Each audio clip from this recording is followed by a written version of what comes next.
In this video, I walk you through realistic starting points, strategies to boost your income, and ideas to expand your earning potentials.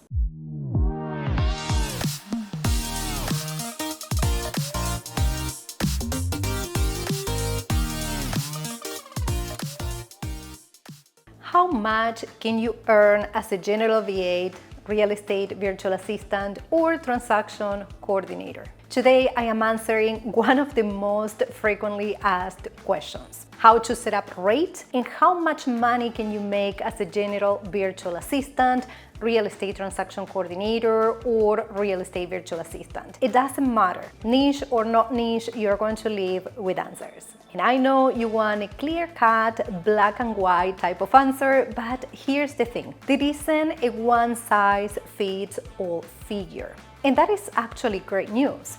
Why? Because it means you have the power to shape your earnings based on your skills, the services you offer, and your business model. In this video, I walk you through realistic starting points, strategies to boost your income, and ideas to expand your earning potentials. So let's break it down. First, let's talk about general VAs. Many people get stuck here, unsure about where to start with pricing, but clarity is key. For a general VA offering basic, non-specialized services, a common starting rate is between $20 and $30 per hour.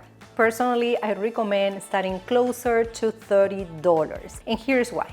You are not an employee. Okay, so as an independent contractor, you are responsible for your own tools, equipment, expenses like your laptop, your internet connection, software subscriptions, and even taxes, especially taxes. You absolutely need to plan for taxes. And obviously, every situation is different and you will want to consult with your CPA. What I do is to set aside 30% of my income for taxes. That's just a good rule of thumb to avoid surprises come tax season, okay? So as you can see, you won't keep the whole $30. And this is why I recommend to start closer to 30 rather than 20. Also, your clients are going to save on benefits. And while your rate might be higher than employees' hourly wages, depending on where you live, of course, but clients don't have to pay for health insurance, retirement contributions, or any other benefits because you are an independent contractor. Plus, hiring a contractor gives them flexibility to adjust your hours or end the contract without the same obligations they will have with employees. So here's the tip. Never compare your rate to an employee's wages. You bring unique value, flexibility, and expertise as a business owner, okay? One of the most important things for you to do as a VA is to switch your mindset from employee to business owner. So let me know in the comments if you already have a rate in mind. Now, once that you set your hourly rate, don't stop there. Use it as a baseline to create packages. Why? Because packages provide predictable income and stabilize your workload. So let me give you an example. If you offer a package of, let's say, 20 hours per month at $30 an hour, that's $600 a month from one client only. If you secure enough clients to fill 40 hours per week, that will be the equivalent of a full-time job, you're looking at $4,800 a month, which is really not that bad. And honestly, you don't need that many clients to reach this income level. Let's say you offer 30 hours per month packages, okay? It's about 7 hours a week per client, all right? Which is not excessive. You can reach $4,800 a month just with 5 clients. So really, it's not that many people you need to sign up. Also, this is recurring income. They pay every single month. And if you want even more potential, consider subcontracting to take even more clients. So are you starting to see the possibilities? If you love math tied to money making, like this video and subscribe for more. Now, charging per hour isn't always the best approach, okay? Let's say you specialize in bookkeeping or on website design. If your expertise allows you to complete tasks faster than most because of your experience and because you're great, hourly rate could undervalue your skills. Instead, consider project-based pricing.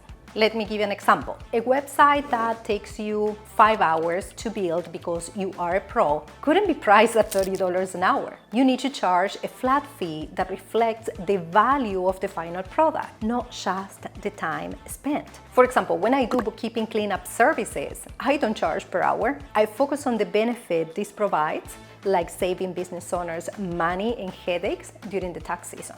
I charge for my expertise and the results I deliver. Now, let's talk about real estate virtual assistants. Obviously, they specialize in real estate, a specific type of services, and that open up higher earning potentials for them. But here is the thing. Not all real estate virtual assistants are created equal. Some are simply called real estate virtual assistants because they work with real estate agents, but they aren't truly specialized. If you develop a deep understanding of the real estate industry, you can position yourself as an expert. Let me give you an example to better illustrate this point. Let's say that a general VA offers a basic data entry service, like updating a CRM.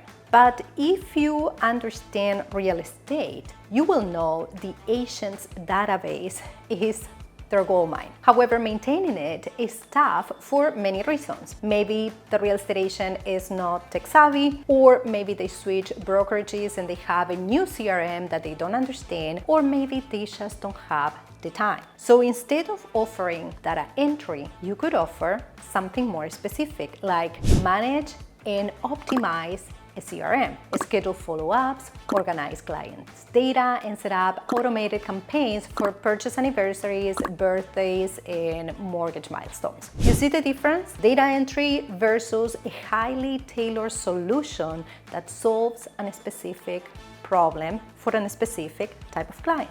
So because of this type of specialization, your pricing can shift from hourly to value-based pricing. Think beyond hourly rates. Highlight the problems you solve and how much your services are worth to the clients. Now, let's talk about transaction coordinators, where earning potentials get super exciting, at least for me. As a TC, you control your pricing. Your expertise, the systems you have in place, and the ability to manage the transaction all contribute to your rate. And obviously the prices are all over the place. I've seen TC charging $200 and another TC charging $800. But let me give you an example of how I normally handle my transactions. So let's say that you manage the transaction. Let's say you charge $350, but that transaction came from a listing. And if you're helping the listing agent, hopefully you also help with the listing coordination, and that was additional $300. And you also offer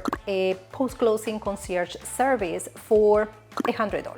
So bundle, that is $750 per transaction, not $350. So to hit $10,000 a month, you'll need about 13 transactions, which is very achievable. And there is no cap. You can add upsells, premium packages, or custom services to boost your income. Here, creativity equals growth. Solve clients' pain points to stand out and charge more. That's the idea. However, numbers only matters if you have clients. So how and where do you find them, right? Watch this video here in the series to find out more.